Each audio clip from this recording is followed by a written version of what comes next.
नमस्कार मेरे प्यारे विद्यार्थियों। तो जैसा कि आपने अब देख लिया होगा कि बिहार में लगभग 3000 प्लस आपके असिस्टेंट प्रोफेसर की भर्ती आई है और ये जो भर्ती है वो अनुबंध के आधार पे है। और हम लोग कैसे देखेंगे तो यहाँ पे सबसे पहली बात कि आपने देखा कि इनके ड्राफ्ट में बदलाव हो गया था, है ना। पहले से ही इन्होंने अनुबंध के आधार पे जो यह आपकी भर्ती करेंगे और या फिर परमानेंट जो भर्ती करेंगे, नियमित असिस्टेंट प्रोफेसर की भर्ती करेंगे, ये दोनों ही नियम इन्होंने एक ड्राफ्ट के माध्यम से ये बता दिया था। आप यहाँ पर देख सकते हो कि बिहार के विश्वविद्यालय में असिस्टेंट प्रोफेसर की नियुक्ति हेतु ड्राफ्ट। अब इसी में नियम बताया गया है जो अभी 3000 प्लस जो वैकेंसी है। आइए हम इस पर बात करते हैं कि आखिर कैसे है, क्या है। तो देखिए, आप यहाँ पर देख सकते हो लिखा है कि important notice regarding appointment to the post of assistant professor on contract. ठीक है, अब इसमें आप यहाँ पर देखोगे तो फॉर्म भरने की जो शुरुआती डेट है वो 3 जुलाई से है और अंतिम तिथि 15 जुलाई को है। अब यहाँ पर देखते हैं कितनी सीट किस में है।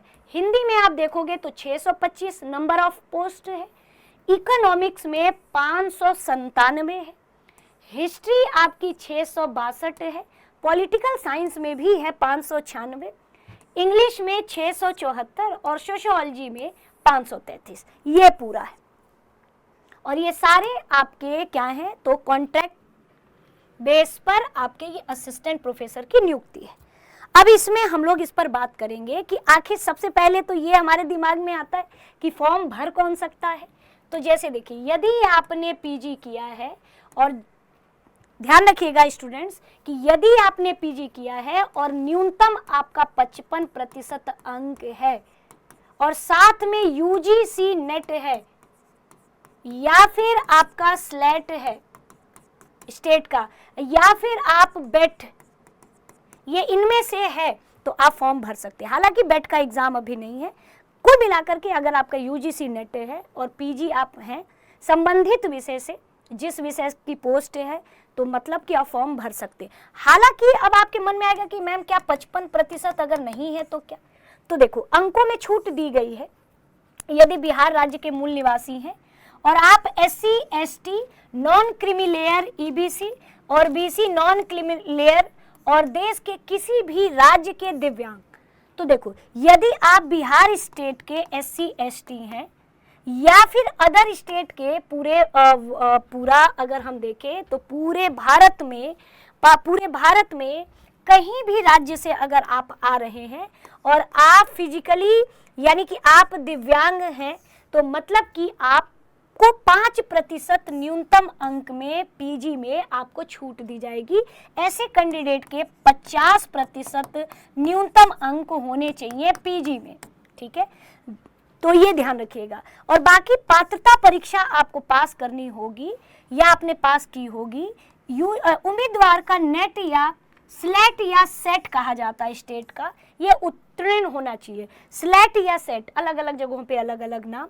तो स्लेट या सेट में जो बिहार के लिए है वो बेट है, तो बेट की परीक्षा तो अभी हुई नहीं, तो आप ऐसे में यूजीसी नेट हैं और अगर आप पीजी हैं तो आप फॉर्म भर सकते हैं। हालांकि अगर आप पीएचडी हैं तो जिन उम्मीदवारों ने यूजीसी रेगुलेशन 2009 या 2016 के तहत अपनी पीएचडी डिग्री पूरी की है तो उन्हें नेट स्लेट सेट से छूट दी जाएगी। हालांकि वर्ष 2009 से पहले जो पंजीकृत पीएचडी उम्मीदवार हैं तो उन्हें 5 शर्तों को पूरा करेंगे तभी उन्हें नेट से छूट मिलेगी, जिसका सत्यापन विश्वविद्यालय के रजिस्ट्रार या डीन द्वारा प्रमाणित होना आवश्यक है। पहला तो पीएचडी आपकी कैसी होनी चाहिए, नियमित मोड में यानी कि रेगुलर मोड में होना चाहिए।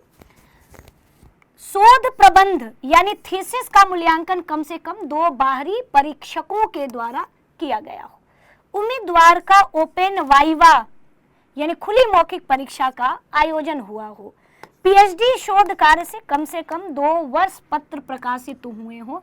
2 शोध पत्र, ध्यान रखिएगा, पीएचडी शोध कार्य से कम 2 शोध पत्र प्रकाशित हुए हो जिनमें से कम 1 रेफरीड जर्नल में हो। और लास्ट है UGCSIR या आदि द्वारा प्रायोजित राष्ट्रीय अंतर्राष्ट्रीय स्तर के सम्मेलन या सेमिनार में कम से कम 2 शोध पत्र प्रस्तुत किए गए हों। तो ये है आपका, तो ये व्यक्ति फॉर्म को भरेंगे। अब ये पूरी प्रक्रिया, भर्ती की चयन प्रक्रिया कितनी होगी ये ध्यान रखिएगा। तो हालांकि जो परमानेंट वैकेंसी होती तो उसमें लिखित परीक्षा होता और इंटरव्यू होता, इसमें आपके API स्कोर के आधार पर ही यहाँ लिखा है कि अनुबंध चयन का जो आधार होगा, कॉन्ट्रैक्ट बेस पे जो असिस्टेंट प्रोफेसर की भर्ती होगी, इनमें कोई लिखित परीक्षा नहीं होगी। ये पूरी तरह से API स्कोर जो कि 100 अंक का होगा, एकेडमिक परफॉर्मेंस वाला, और आपका साक्षात्कार यानी कि इंटरव्यू 12 अंक के होंगे। इस आधार पे ही आपकी मेरिट बनेगी, है ना, इस आधार पर ही मेरिट बनेगी, ये ध्यान रखिएगा। अब यहाँ पे देख लेते हैं उच्च शैक्षिक योग्यता क्या है। तो देखो आपके सबसे स्टार्टिंग PhD है ना, PhD ध्यान रखिएगा, PhD। तो PhD डिग्री के लिए जो आवंटित अंक है वो 11 है और JRF के लिए भी 11 है। तो जिस विद्यार्थियों का PhD प्लस JRF होगा उसे 22 अंक यही मिल जाएंगे, और यदि PhD और नेट क्वालिफाई होंगे तो 11 और 8 कितने मिल जाएंगे, 19 अंक मिल जाएंगे। तो ये पहला स्कोर। PG में सबसे ज्यादा लाभ उनको होगा जो 80% से अधिक है, सीधे उन्हें अधिकतम 26 अंक मिल जाएंगे, ठीक है। अब 70 से अधिक 80% से कम, तो 70 से अधिक और 80% से कम जो जिन विद्यार्थियों का होगा उसे 23 अंक मिल जाएंगे, और 60 से 70 के बीच में यानी 60 से अधिक और 70 से कम 20 अंक, और 55 से अधिक और 60 से कम तो उन्हें 17 अंक। हालांकि SC ST हेतु जो विद्यार्थी हैं 50 से 60 के बीच में भी अगर वो पाए हैं तो उन्हें 17 मिल जाएंगे, क्योंकि उन्हें 5 अंकों की छूट दी गई है ना, 5 अंकों की छूट दी गई है, ठीक है, ये ध्यान रखिएगा।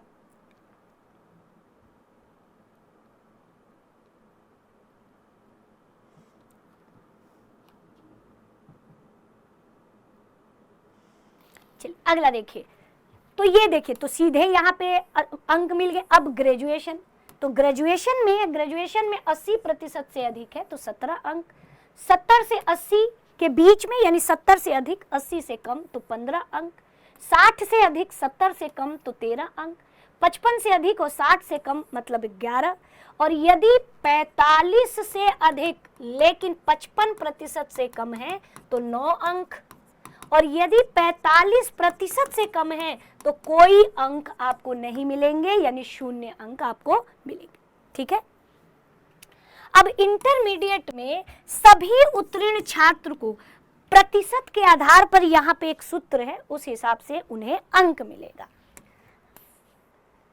और हाई स्कूल में भी सभी उत्तीर्ण छात्र को प्रतिशत के अनुसार यानी कि फॉर्मूले के अनुसार उन्हें मिलेगा। हालांकि सबसे अधिकतम अंक 13 रखा गया है इंटरमीडिएट में, और हाई स्कूल में सबसे अधिक अंक 10 रखा गया है, और कुल मिलाकर के 12 अंक इंटरव्यू के होंगे।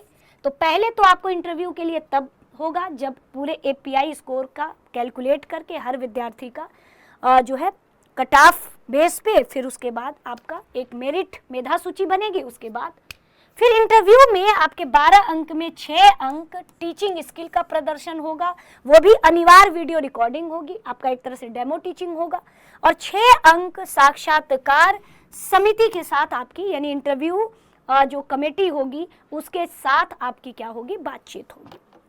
6 पूरा 12 यानी कुल मिला के 100 और 12 इन सभी का मिला करके ही आपकी नियुक्ति होगी। अब कुल मिला के देखिए, नियमित का तो जितने भी हैं उनका अलग होगा, लेकिन जो कॉन्ट्रैक्ट बेस पे होंगे आखिर इनका पूरा कितना होगा, कैसा होगा, आइए देख लेते हैं। अनुबंध अचानक से कॉन्ट्रैक्ट बेस या अनुबंध की नियुक्तियां कैसे क्यों हो रही हैं, क्योंकि कभी कभी छात्र शिक्षक अनुपात बराबर नहीं हो जाता और तत्काल में जरूरत पड़ती है शिक्षकों की, तो इसलिए ऐसा होता है। कार्यकाल देखा जाए तो पूरा एक शैक्षिक सत्र होगा। हालांकि आपकी परफॉर्मेंस अगर अच्छी रही तो ये आपका प्रदर्शन की समीक्षा के बाद रिन्यूअल कर दिया जाएगा। मानदेय कैसा रहेगा, तो वो भी मानदेय अगर देखा जाए तो जो नियमित असिस्टेंट प्रोफेसर होते हैं उन्हीं के आधार पर देखा जाए तो होगा बेसिक प्लस डीए केवल, है ना, एक फिक्स्ड मानदेय आपका मिलेगा। अनुबंध चयन का आधार देखा जाए तो देखो नियमित, यहाँ पे लिखा है जो आपका मानदेय होगा, नियमित रूप से नियुक्त असिस्टेंट प्रोफेसर के शुरुआती स्तर के न्यूनतम मासिक सकल वेतन के बराबर फिक्स मानदेय दिया जाएगा।